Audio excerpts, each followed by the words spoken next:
Welcome guys to my YouTube channel pharmacology tips and tricks. और आज हम यहाँ देखने वाले हैं parameter for the growth of the bacteria. Means bacteria की ग्रोथ के लिए ऐसे कौन कौन से पैरामीटर है, ऐसे कौन कौन से फैक्टर है जिसकी वजह से बैक्टीरिया जो है ग्रोथ करता है या उसकी ग्रोथ होने में हेल्प होती है।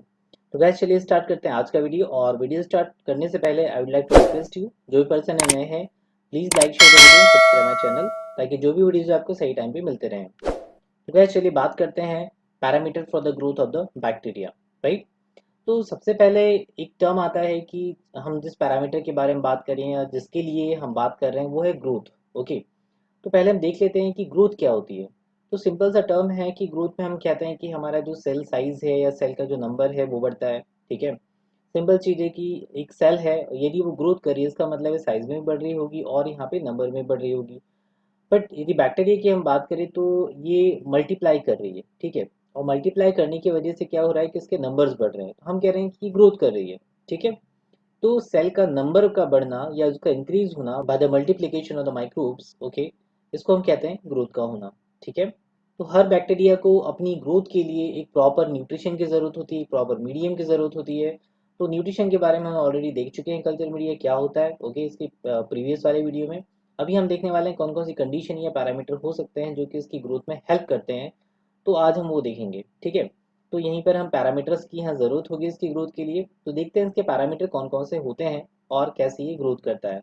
सबसे पहले हम बात करेंगे यहाँ पे फिजिकल पैरामीटर की। फिजिकल पैरामीटर में सबसे पहला है टेम्परेचर, देन ऑक्सीजन, इसके बाद में थर्ड है पीएच, और फोर्थ है ऑस्मोटिक प्रेशर या इसको हम कहते हैं वाटर एबिलिटी। ठीक है।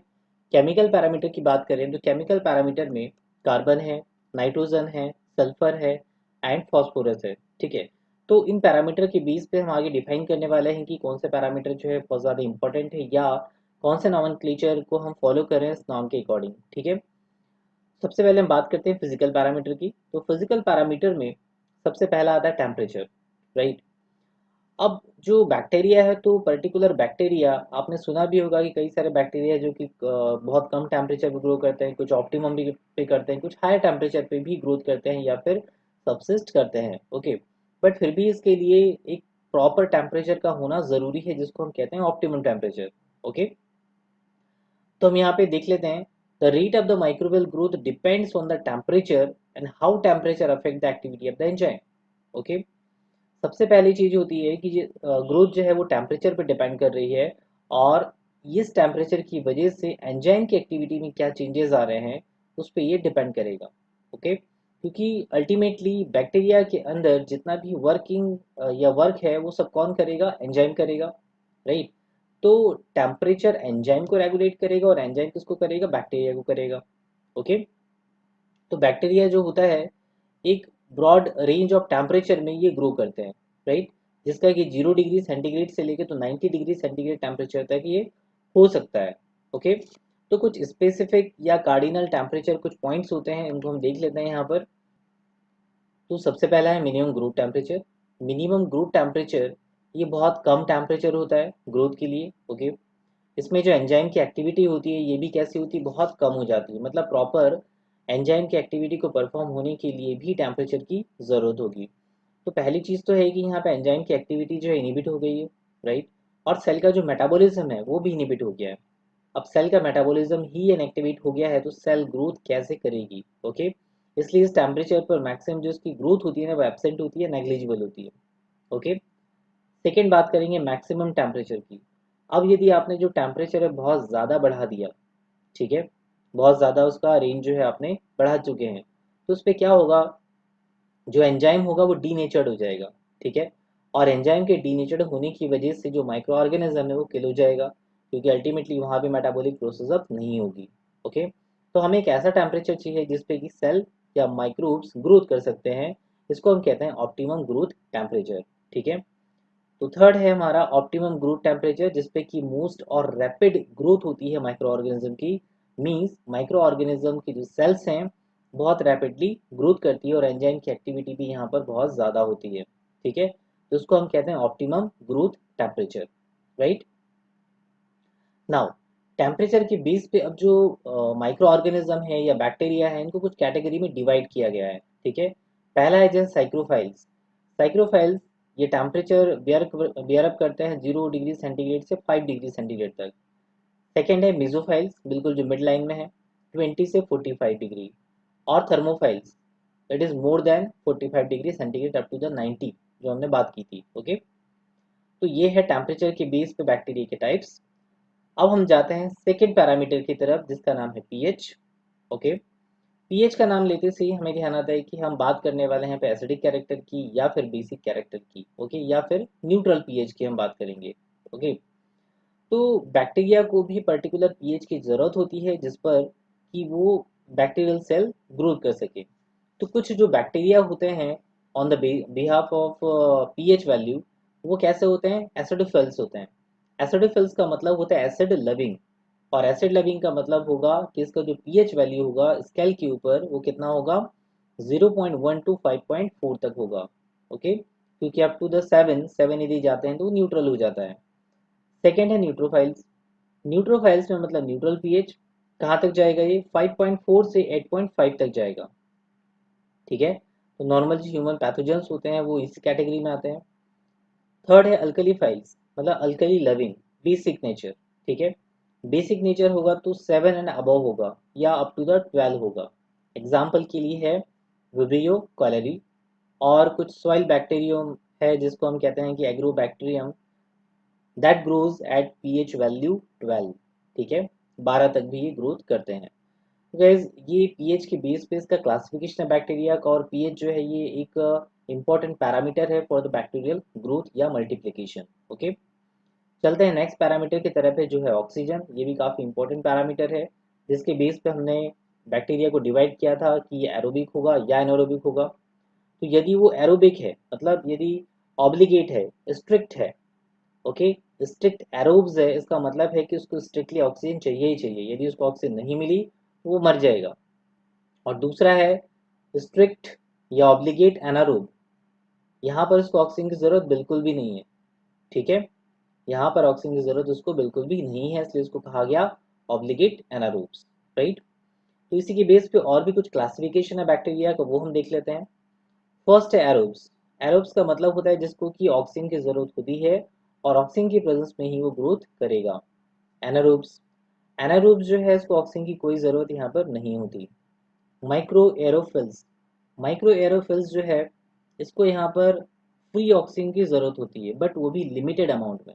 ठीक है, ज़्यादा इसको ऑक्सीजन की रिक्वायरमेंट नहीं होती, लिमिटेड अमाउंट में ही ऑक्सीजन की रिक्वायरमेंट होती है। लास्ट है फैकल्टेटिव एनारोब्स। फैकल्टेटिव एनारोब जो है इनके इसमें यदि ऑक्सीजन हो तो भी चलेगा और नहीं हो तो भी चलेगा, है ना, दोनों ही कंडीशन में ये ग्रोथ कर सकते हैं। ओके, तो these are the types of the bacteria on the behalf of oxygen. Okay, आगे चलते हैं। लास्ट पैरामीटर था फिजिकल पैरामीटर में ऑस्मोटिक प्रेशर। ठीक है, अब ऑस्मोटिक प्रेशर का मतलब होता है कि यदि हम एक इमेजिनेशन करें कि सेमी परमिएबल मेम्ब्रेन है। ठीक है, तो सेमी परमिएबल मेम्ब्रेन में एक तरफ फ्लूइड भरा है जिसमें कि सॉल्यूट कम है और सॉल्वेंट ज़्यादा है, और दूसरी तरफ यहाँ पर सॉल्वेंट कम है, सॉल्यूट ज़्यादा है। तो जहाँ सॉल्यूट ज़्यादा होगा इट मीन्स कि वो कॉन्सेंट्रेटेड होगा, और जहाँ सॉल्यूट कम है इट मीन्स कि वो डाइल्यूटेड होगा। राइट, तो हमेशा क्या होता है कि सॉल्वेंट के मॉलिक्यूल, है ना, हायर टू लोअर कॉन्सेंट्रेशन में जाते हैं। ओके, या हम यूँ कहें कि जो डाइल्यूटेड सोल्यूशन है वहाँ से सॉल्वेंट के मॉलिक्यूल कॉन्सेंट्रेटेड सोल्यूशन की ओर मूव करते हैं। ओके, अब बात करेंगे ऑस्मोटिक प्रेशर की।